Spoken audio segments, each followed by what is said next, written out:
বনি ইসরাইলের এক লোক 500 বছর আল্লাহর ইবাদত করেছে। কয় বছর? কোথায় জানেন? সাগরের মাঝখানে এক পাহাড়, ওই পাহাড়ের উপরে বসে 500 বছর টানা আল্লাহর ইবাদত। দিনে আর রাতে একবার করে নিচে নামতেন। সেখানে আল্লাহ তাআলা পাথরের ভেতর থেকে তার জন্য মিঠা পানির ব্যবস্থা করে দিয়েছেন, আর একটা ডালিম গাছের ব্যবস্থা করে দিয়েছেন। সকালে নামলে একটা টসটসে ডালিম, রাতে নামলে টসটসে ডালিম। এগুলো খেয়ে খেয়ে 500 বছর সে আল্লাহর ইবাদত করেছে। আর সে আল্লাহর কাছে বলেছে, আল্লাহ আমি যখন মারা যাব সেজদারত অবস্থায় যেন মারা যাই।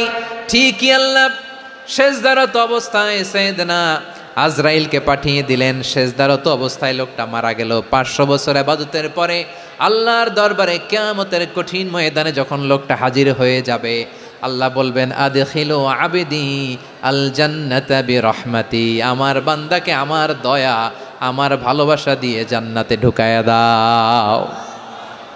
500 বছর ইবাদত করছে তো আমার দয়ায় আমার বান্দারে জান্নাত দাও। এই বান্দা বলে, বালবি আমালি, আল্লাহ তোমার দয়া লাগবে কেন? আমি আমার আমল দিয়ে জান্নাতে যেতে চাই। কি দিয়ে? কথা বুঝে নাই বোধহয়। আল্লাহর এই বান্দা কি দিয়ে জান্নাতে ঢুকতে চায়? আমল দিয়ে। আল্লাহ বলছে, আমার দয়ায় আমার বান্দারা জান্নাতে নিয়ে যাও ফেরেশতারা। এ বলে, আল্লাহ তোমার দয়া লাগবে কেন? সেজদা তো কম দেই নাই, জিকির করতে করতে 500 বছর শেষ করে দিলাম, আবার তোমার দয়া লাগবে? আমি তো আমার আমলেই জান্নাতে যেতে পারি। আল্লাহ বলবেন, তাই ঠিক আছে, আমি চাইলাম দয়া দিয়ে জান্নাত দিব, তুমি চাইলে আমল দিয়ে ঢুকবা, ঠিক আছে, তোমার আমল আর আমার যে দয়া দুইটার একটু মাপ দেই। তোমার 500 বছরের ইবাদত এক পাল্লায় রাখো।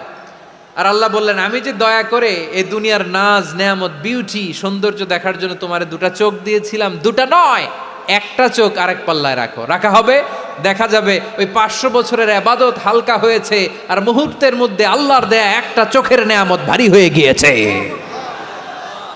আল্লাহ বলবেন, তোমার কথা মতো মাপ দেয়া হলো, এবার ফলাফল দেখো। হিসাব বলে, তুমি এখন জাহান্নামে যাবা, go to the hell fire, যাও এবার জাহান্নামে যাও।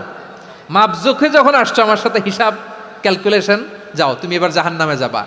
এবার লোকটা কাচুমাচু করে বলে, আল্লাহ আমি বুঝি নাই, আল্লাহ আমি বুঝতে পারি নাই, খেয়াল করি নাই, তুমি আমারে ক্ষমা করো, তুমি আমারে মাফ করো।